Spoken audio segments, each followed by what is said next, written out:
Hello everyone.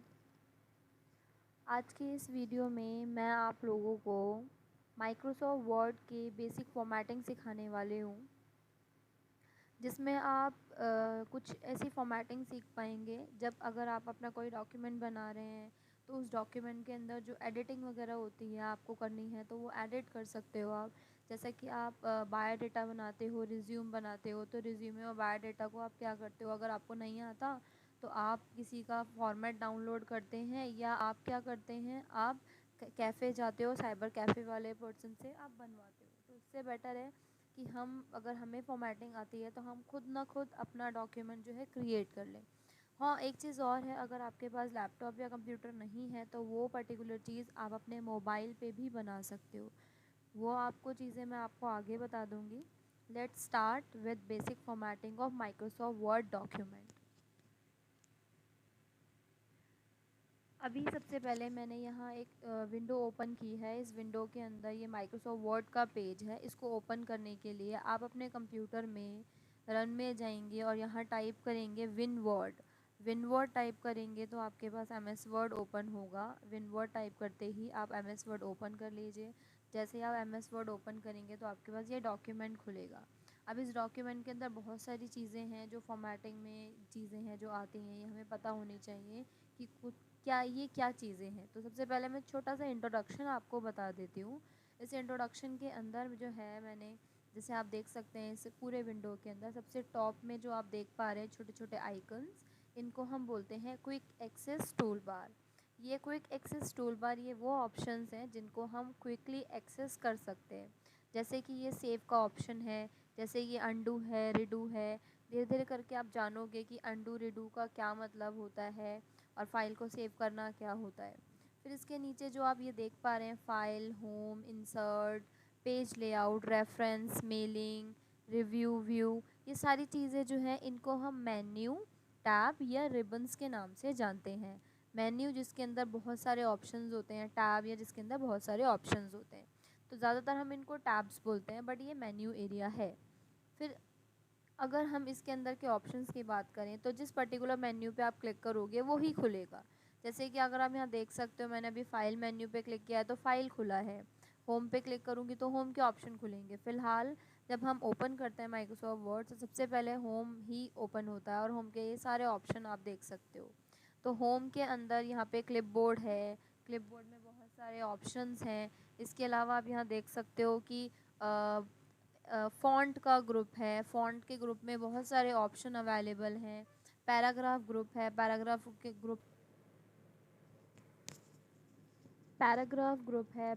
Group के बहुत सारे ऑप्शंस अवेलेबल हैं। इन ऑप्शंस के अंदर बहुत सारे ऑप्शन और भी होते हैं जिसके साथ हम अपने डॉक्यूमेंट की फॉर्मेटिंग कर सकते हैं। तो कुछ फॉर्मेटिंग मैं आपको सिखा रही हूँ और आज जो मैं आपको सिखा रही हूँ वो एक रिज्यूमे है। सीवी, रिज्यूमे या करिकुलम विड, डिफरेंट डिफरेंट नाम से हम उसको जानते हैं, लेकिन इनमें अलग अलग थोड़ी बहुत फ़र्क है, थोड़ा बहुत डिफरेंस है। तो मैंने यहाँ आप लोगों के लिए कुछ डॉक्यूमेंट रेडी किया है। एक डॉक्यूमेंट विद फॉर्मेटिंग है और एक डॉक्यूमेंट विदाउट फॉर्मेटिंग है। तो मैं एक डॉक्यूमेंट ओपन कर देती हूँ। यहाँ जो आप डॉक्यूमेंट देख रहे हैं ये विदाउट फॉर्मेटिंग डॉक्यूमेंट है। इसके अंदर मैंने कोई चेंजेस नहीं किए हैं, सिर्फ ये डॉक्यूमेंट मैंने टाइप करके रखा है। और ये डॉक्यूमेंट टाइप होने के बाद, फॉर्मेटिंग होने के बाद आपको कुछ ऐसा दिखेगा जैसा कि आप इसके अंदर देख पा रहे हैं। पूरी फॉर्मेटिंग है, सारी चीज़ें अपनी जगह पर रखी हैं और ये पूरा सीवी, पूरा करिकुलम वीट सिर्फ एक ही पेज पे है। लेकिन जो अभी मैंने आपको डॉक्यूमेंट दिखाया था जिसकी कोई फॉर्मेटिंग मैंने नहीं करी है, सिर्फ मैंने अपने डिटेल्स को टाइप करके रखा है, उसमें 2 पेजेस आ रहे हैं। तो 2 पेज का डॉक्यूमेंट मैं इस तरीके से प्रेजेंट नहीं कर सकती कहीं अगर मैं इंटरव्यू के लिए जाती हूँ। तो अगर आप इंटरव्यू के लिए जा रहे हो तो उस डॉक्यूमेंट को प्रॉपर फॉर्मेट करोगे, अरेंज करोगे, इसके लिए मैं आपको ये सारी चीज़ें सिखा रही हूँ। तो ये डॉक्यूमेंट की फॉर्मेटिंग के बाद हमारा जो डॉक्यूमेंट होगा कुछ इस तरीके से प्रोफेशनल डॉक्यूमेंट जैसा दिखेगा। Let's start with formatting. हम यहाँ फॉर्मेटिंग करना सीख जाते हैं, देख लेते हैं किस तरीके से होता है। अब सबसे पहले मैं यहाँ हेडिंग्स पे काम करूँगी। सबसे पहली हेडिंग जो है हमारी वो है करिकुलम वीक। तो करिकुलम वीक को आप क्या करेंगे, सेलेक्ट करेंगे माउस से, जो भी आप, अगर आप लैपटॉप यूज़ करें तो आप ड्रैग करके सेलेक्ट करेंगे और अगर आप कंप्यूटर यूज़ कर रहे हैं तो आपने माउस को ड्रैग करके सेलेक्ट करोगे तो ये करिकुलम विड्थ सेलेक्ट होगा। सेलेक्ट करने के बाद आपको, जैसे मैंने अभी बताया था कि हमारे पास ऑप्शंस होते हैं, होम टैब है, होम टैब के अंदर फॉन्ट ग्रुप है। ये बहुत इंपॉर्टेंट ऑप्शन मेन्यू है जिसमें बहुत सारे ऑप्शन हमारी फॉर्मेटिंग में यूज़ होते हैं, हमें हेल्प करते हैं। तो यहाँ पे सबसे पहले ये जो आप देख पा रहे हैं कैलिबरी बॉडी, ये हमारा फॉन्ट स्टाइल है, ये राइटिंग स्टाइल है। राइटिंग स्टाइल के लिए मैं जब इस पर क्लिक करूँगी, इसको बोलते हैं ड्रॉप डाउन। जब आप इस ड्रॉप डाउन पे क्लिक करेंगे तो बहुत सारे ऑप्शंस आपको मिलेंगे। ये आप देख सकते हैं, जैसे ही मैं एक ऑप्शन ले रही हूँ तो मेरा राइटिंग स्टाइल वहाँ पे चेंज हो रहा है। तो जो राइटिंग स्टाइल आपको अच्छा लगता है आप वो राइटिंग स्टाइल वहाँ से पिक करेंगे, तो उसके अकॉर्डिंग आगे कंटिन्यू करेंगे। तो मैंने जो भी राइटिंग स्टाइल सेलेक्ट किया उसको चूज़ किया। चूज़ करने के बाद अब ये मेरा हेडिंग है, तो हेडिंग अगर है तो आप उसका साइज़ बड़ा भी रखेंगे। तो मैंने क्या किया, यहाँ अगर आप देख सकते हैं different different sizes. Bold italic करने के बाद आपको यहाँ क्या करना है, जैसे कि मैंने बोल्ड इटैलिक किया तो आप देख सकते हैं यहाँ पे हमारा जो हेडिंग था वो एक थोड़ा सा अट्रैक्टिव लुक में आ रहा है। अब बोल्ड इटैलिक करने के बाद क्या होगा, अगर कोई हेडिंग आप बनाते हो तो उस हेडिंग को हम सेंटर में रखना ज़्यादा पसंद करते हैं। तो सेंटर में रखने के लिए हमारे पास ऑप्शन है। आप जैसा देख सकते हैं कि ये है पैराग्राफ ग्रुप, और पैराग्राफ ग्रुप के अंदर ये जो आप लाइंस देख रहे हैं 4 अलग अलग तरीके से, इसको हम बोलते हैं अलाइनमेंट्स। अलाइनमेंट्स का मतलब होता है पोजीशन टेक्स्ट की। टेक्स्ट जो आप टाइप कर रहे हैं वो हमारा टेक्स्ट है, उस टेक्स्ट की कोई पोजीशन सेट करनी है तो आप इन चारों ऑप्शन का यूज़ कर सकते हो। तो जब मैं अलाइनमेंट सब आपको अच्छे से बताऊंगी आगे वाले आने वाली क्लासेस में, आगे आने वाली वीडियोस में, तो मैं आपको सिखाऊंगी कि अलाइनमेंट कितने टाइप के होते हैं, किस तरीके से हम उसको अरेंज कर सकते हैं। फिलहाल जो अलाइनमेंट मुझे आज की हेडिंग के अकॉर्डिंग मुझे यूज़ करना है वो है सेंटर। तो जैसे ही मैंने क्लिक किया सेकंड वाले ऑप्शन पे जो कि सेंटर अलाइनमेंट है, तो ये मेरी हेडिंग को सेंटर में ले गया। तो इस तरीके से थोड़ी बहुत फॉर्मेटिंग हम यहाँ कर सकते हैं। अब नेक्स्ट आती है बारी, और भी हेडिंग्स अवेलेबल हैं मेरे पास। तो अगर आप देख सकते हैं कैरियर ऑब्जेक्टिव मेरा ये हेडिंग है। तो कैरियर ऑब्जेक्टिव को आप क्या करोगे, आप सेलेक्ट करोगे। सेलेक्ट करने के बाद हम इसको करेंगे बोल्ड, अंडरलाइन, और इसको भी करेंगे हम सेंटर में। अब ये अलाइनमेंट की आपकी मर्ज़ी है, अगर आप इसको सेंटर अलाइनमेंट में रखना चाहते हो तो आप सेंटर में भी रख सकते हैं, अगर आप लेफ़्ट में ज़्यादा अच्छा लग रहा है तो आप लेफ़्ट में भी रख सकते हैं। ऐसा कोई इशू नहीं है कि आपको इसको सेंटर में ही रखना है। तो इसके लिए मैंने क्या किया, मैं वापस से होम में गई, यहाँ पे बोल्ड ऑप्शन आ रहा है, बी पे क्लिक किया बोल्ड हो गया, यू पे क्लिक किया अंडरलाइन हो गया। अब मैं चाहती हूँ कि इसको भी मैं सेंटर में रखूँ, तो मैं सेंटर अलाइनमेंट वाले ऑप्शन पे गई, मैंने इसको सेंटर अलाइनमेंट कर दिया। अब जैसा कि मैंने उस डॉक्यूमेंट में दिखाया था कुछ और भी फॉर्मेटिंग थी, वो फॉर्मेटिंग भी मैं आपको सिखाऊंगी। तो ये जो हेडिंग मैंने इसके ऊपर अप्लाई करी है, ये जो स्टाइल मैंने इसके ऊपर अप्लाई किया, मैं चाहती हूँ सारी हेडिंग्स इसी तरीके से हो जाएं। तो मैंने इस हेडिंग को भी सेलेक्ट किया, इसको आप देख सकते हैं जैसे ही मैंने ना इसको सेलेक्ट किया तो आप ऊपर देख सकते हो कि ये विंडो खुल गई है। ये वही विंडो है जो हमें यहाँ पे होम टैब के अंदर दिख रही है। तो इस विंडो के अंदर हमें ऑप्शंस मिलेंगे जो वहाँ उस होम के अंदर है। तो ये बोल्ड हो गया, ये अंडरलाइन हो गया, और ये सेंटर हो गया। तो इस तरीके से हमें हमारी हेडिंग्स को सेट करने के लिए ऑप्शंस मिलेंगे। जो ऑप्शंस आपको हेडिंग को बोल्ड, इटैलिक, अंडरलाइन करने के लिए, सेंटर अलाइनमेंट के लिए मिलेंगे, वो आपको होम टैब के फॉन्ट ग्रुप में और होम टैब के पैराग्राफ ग्रुप में मिलेंगे। तो वन बाय वन हमें वही सेम चीज़ स्टेप फॉलो करने हैं। सबसे पहले हमें अपना हेडिंग है वो सेलेक्ट करना है। हेडिंग सेलेक्ट करने के बाद आप उसको बोल्ड करोगे, बोल्ड करने के बाद आप उसको अंडरलाइन करोगे, अंडरलाइन करने के बाद आप उसको सेंटर अलाइनमेंट करोगे। इसके अलावा अगर आप उसका साइज़ इंक्रीज़ करना चाहते हो तो जैसे कि मैंने अभी बताया था आपको कि ये जो ऑप्शन है इन grow font and shrink font, इन ऑप्शंस का यूज़ करके अब इसके फॉन्ट में चेंजेस कर सकते हैं।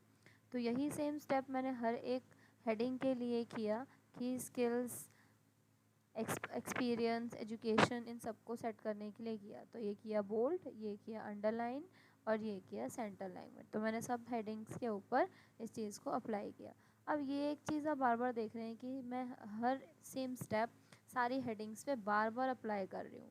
तो हम इसका शॉर्टकट भी कर सकते हैं कि कुछ ऐसा हो कि जो फॉर्मेटिंग, जो स्टाइल मैंने एक पहली हेडिंग पे अप्लाई किया था वही सारी फॉर्मेटिंग और वही सारा स्टाइल अगर हर एक हेडिंग पे अप्लाई हो जाए तो ये मेरे लिए आसान होगा, मुझे बार बार सेलेक्ट नहीं करना पड़ेगा, बार बार बोल्ड इटैलिक नहीं करना पड़ेगा। तो वो मैं आपको आगे बताऊंगी उस ऑप्शन का क्या नाम है, अगली फॉर्मेटिंग की जब क्लास सिखाऊंगी मैं आपको, तब मैं वो ऑप्शन आपको सिखाने वाली हूँ। तो फिलहाल हमें क्या करना है, हेडिंग को सिलेक्ट किया, बोल्ड किया, अंडरलाइन किया और इसको किया हमने सेंटर अलाइनमेंट। जो भी चीज़ें हम अभी अप्लाई कर रहे हैं इन सारी चीज़ों के शॉर्टकट्स भी हैं, शॉर्टकट्स जो है आप अप्लाई करोगे तो और ज़्यादा बेटर है। जैसे कि बोल्ड करने के लिए कंट्रोल बी प्रेस करेंगे, अंडरलाइन करने के लिए कंट्रोल यू प्रेस करेंगे, सेंटर अलाइनमेंट करने के लिए कंट्रोल ई प्रेस करेंगे, कंट्रोल सी नहीं करना है, कंट्रोल सी से कॉपी होता है। सेंटर अलाइनमेंट करने के लिए आपको कंट्रोल ई करना पड़ेगा। अब अगर आप देख पा रहे हैं कि ये हेडिंग और इसके कंटेंट के बीच में बिल्कुल भी गैप नहीं है, तो आप एंटर अगर कर दोगे तो इन दोनों हेडिंग और इसके कंटेंट के बीच में एक प्रॉपर गैप आ जाएगा, तो वो अभी देखने में भी अच्छा लग रहा है। और अगर कोई हेडिंग आपकी लेफ़्ट है तो उस हेडिंग को भी आप फटाफट से सेलेक्ट कीजिए और सेलेक्ट करने के बाद इसको भी बोल्ड कीजिए, इसको भी अंडरलाइन कीजिए और इसको भी सेंटर अलाइनमेंट में रख दीजिए। तो इस तरीके से हमें ये जितनी भी हेडिंग्स थी हमारे, इन सारी हेडिंग्स को हमने फॉर्मेट कर दिया। तो जितनी भी हेडिंग्स हैं सारी हेडिंग्स को फॉर्मेट करने के बाद नेक्स्ट हमारी बारी आती है जो लिस्ट है उनको हम किस तरीके से मैनेज करेंगे। जैसा कि आप लोग देख पा रहे हैं कुछ ऐसी लिस्ट मैंने बनाई है, जैसे आप देख रहे हैं एजुकेशन, एजुकेशन में मैंने 10th 12th ग्रेजुएशन अपना एजुकेशन डाला हुआ है और अपने एजुकेशंस डाल सकते हो। इसके अलावा आप देख सकते हैं एक्सपीरियंस डाला है, इसके अलावा अपने की स्किल्स डाले हैं और लाइक्स डाले हैं। अब जो हॉबीज़ आप डालते थे हॉबीज़ बदल के लाइक्स में कन्वर्ट हो गया है तो वो डाले हैं। तो जितनी भी चीज़ें हैं ये एक लिस्ट में आ रही हैं और लिस्ट में साथ साथ आप देख पा रहे हो ये छोटे छोटे डॉट्स नज़र आ रहे हैं। इन डॉट्स को हम बुलेट बोलते हैं। बुलेट जो इस पर्टिकुलर चीज़ को एक लिस्ट में, एक पैराग्राफ को अगर मुझे लिस्ट में बनाना हो तो एक पैराग्राफ एक लाइंस का ग्रुप होता है, लेकिन अगर हम लिस्ट की बात करते हैं तो लिस्ट के अंदर बहुत सारे कंटेंट होते हैं जो 1 बाय 1 लिस्ट में लिखे जाते हैं। चाहे आप उस जगह पे 1 2 3 4 करके लिखिए, चाहे आप उस जगह पे स्टार बना के लिखिए, चाहे आप उस जगह पे ABCD करके लिखिए या आप रोमन नंबरिंग में लिखें। तो उस तरीके की जैसे आप लोग भी लिखते होंगे, लाइक अगर कोई आप आंसर लिख रहे हैं अपने एग्ज़ाम का, उसमें बोला जाता है कि आप पॉइंट में लिखिए। तो अगर मुझे पॉइंट लिखना है यहाँ पर तो पॉइंट लिखने के लिए आपको यहाँ पर कोई ना कोई नंबरिंग, कोई ना कोई लिस्ट लगानी पड़ेगी। तो यहाँ जो आप सिंबल देख रहे हैं डॉट्स, इसको यहाँ पर बुलेट्स के नाम से जाना जाता है। तो मैंने क्या किया, अगर मैं यहाँ से ये बुलेट्स को हटा दूँ और दोबारा लगा के आपको दिखाऊँ तो ये होम टैब के अंदर पैराग्राफ ग्रुप में ये जो ऑप्शन आप यहाँ देख पा रहे हैं ये बुलेट्स का ऑप्शन है। और अभी जो हमने बुलेट यूज़ किया है ये वो बुलेट है जो अभी हाईलाइट हो रहा है। लेकिन अगर मुझे बुलेट्स हटानी है तो ये जो येलो येलो कलर का साइन आ रहा है आप उस पर क्लिक कर देंगे और ये बुलेट्स यहाँ से हट जाएंगे। लेकिन मैं बुलेट्स लगाना चाहती हूँ तो आप यहाँ पे जाइए, बुलेट के ऑप्शन पे जाइए और आप देख सकते हैं डिफरेंट डिफरेंट टाइप के बुलेट्स आ रहे हैं, अलग अलग डिज़ाइन के बुलेट्स हैं। तो ये कुछ लिस्टेड बुलेट्स हैं। इसके अलावा अगर आप कोई बुलेट लेना चाहते हो तो यहाँ एक ऑप्शन आ रहा है define new bullets. Define new bullets पे आप जाइए और यहाँ से जाकर सिंबल बुलेट्स में अगर आप जाएंगे तो सिंबल बुलेट्स में भी बहुत सारे सिंबल बुलेट्स मिलेंगे। पिक्चर बुलेट में जाएंगे तो पिक्चर बुलेट्स में भी बहुत सारे ऑप्शंस आपको मिलेंगे। तो जो भी सिंबल बुलेट या पिक्चर बुलेट आपको यहाँ से चाहिए आप उसको सिलेक्ट करेंगे और ओके करेंगे। पिक्चर बुलेट में अगर आप चाहते तो यहाँ पे पिक्चर बुलेट के ऑप्शंस खुलेंगे और जो भी पिक्चर बुलेट आपको अच्छा लगता है वो पिक्चर बुलेट आप वहाँ से पिक कीजिए, ओके कीजिए और यहाँ से भी ओके कीजिए। तो आप देख सकते हैं ये बुलेट आपके इस डॉक्यूमेंट में यहाँ अप्लाई हो चुका है। बुलेट्स अप्लाई करने के बाद अगर हमें ये बुलेट्स में थोड़ी बहुत फॉर्मेटिंग करनी है, जैसा कि आप देख पा रहे हैं कि ये जो बुलेट्स आप यहाँ देख रहे हैं और ये जो बुलेट्स आप देख रहे हैं इन दोनों के अलाइनमेंट्स में फ़र्क है। अलाइनमेंट मतलब पोजीशन, कि अगर ये वाला बुलेट इस पोजीशन में चल रहा है तो मैं चाहूँगी कि मेरा ये वाला बुलेट भी इसी पोजीशन में चले, जैसा कि सारे टेक्स्ट एक ही अलाइनमेंट एक ही पोजीशन में चलता है। तो कुछ अगर आपको ऐसा करना है तो इसके लिए आप अपने बुलेट्स पे क्लिक करेंगे तो इस तरीके का सिलेक्शन दिखेगा। बुलेट्स पे क्लिक करने के बाद आप इसको ड्रैग करेंगे, खींचेंगे लेफ़्ट हैंड साइड। जब आप उसको लेफ़्ट हैंड साइड ड्रैग करोगे तो यहाँ पर ये बुलेट मूव होके आएगा। और अगर मैं चाहूँ तो इस बुलेट को किसी डिफरेंट पोजीशन पे भी मूव कर सकती हूँ। जैसा कि आप देख रहे हैं जैसे मैं मूव कर रही हूँ आपके बुलेट्स का सिलेक्शन उसी तरफ को जा रहा है। तो यहाँ हम बुलेट को इस तरीके से एडिट भी कर सकते हैं। तो ये जो फर्स्ट बुलेट मैंने लिस्ट में लगाई है, ऐसे ही मैं चाहती हूँ जितना भी मेरा कंटेंट है सब में सेम बुलेट अप्लाई हो। तो ये जो रीसेंट बुलेट्स वाला ऑप्शन आ रहा है, रीसेंट बुलेट वाले ऑप्शन में जाकर आप अपने सारे बुलेट्स को इस तरीके से चेंज कर सकते हो। तो मैंने क्या किया, सारे बुलेट लिस्ट को सेलेक्ट किया। बुलेट लिस्ट को सेलेक्ट करने के बाद अपना बुलेट अप्लाई किया, देन उसको आगे कंटिन्यू किया। तो जितने भी लिस्ट है, लिस्ट आइटम्स हैं, उन सबको आप इसी तरीके से सेलेक्ट करके बुलेटेड लिस्ट में कन्वर्ट कर सकते हो, जो नीड आपको है, जो आपको बुलेट अच्छा लग रहा है वो बुलेट स्टाइल आप उसको दे सकते हैं।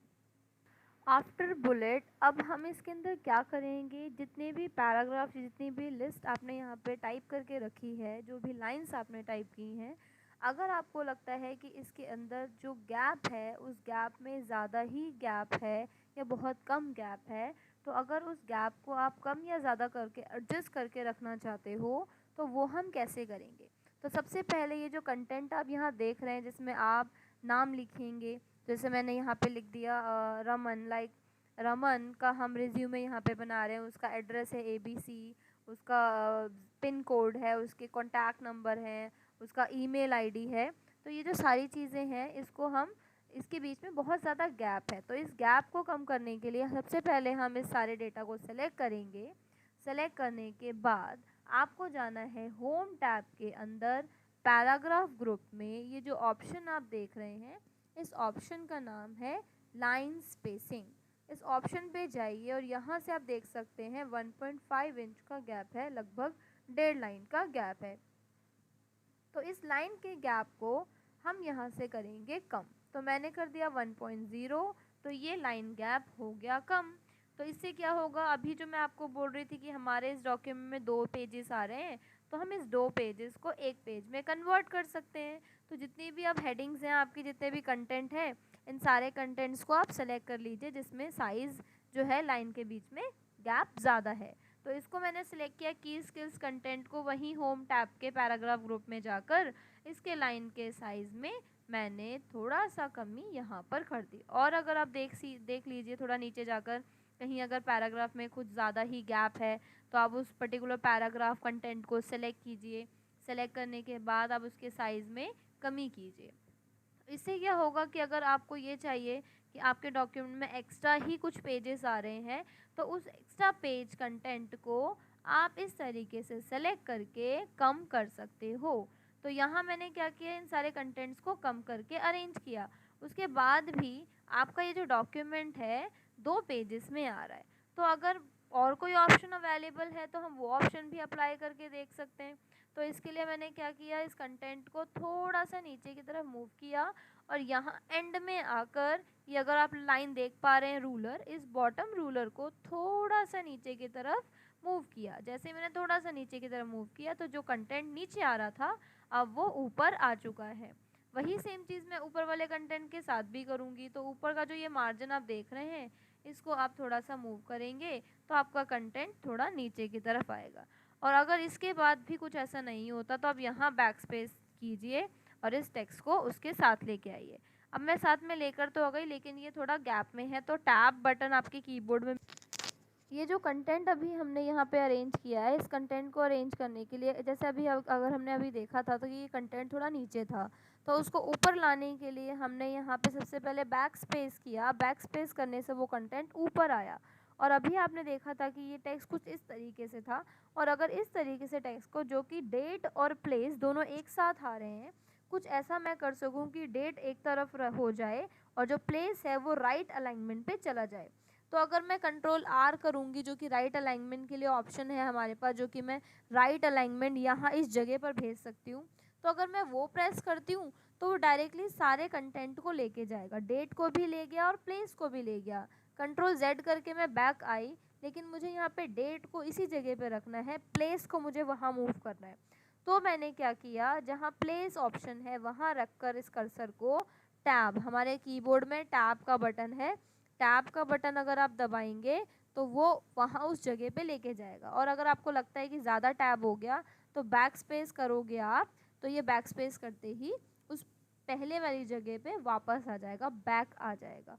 अब आप देख सकते हैं कि यहाँ पर सिर्फ एक ही पेज रह गया है, हमारे जो 2 पेजेस का कंटेंट था उसको हमने लाइन स्पेस कम करके एक पेज में कन्वर्ट कर दिया है। इस तरीके से आप भी अपने डॉक्यूमेंट को एक पेज में कन्वर्ट कर सकते हो।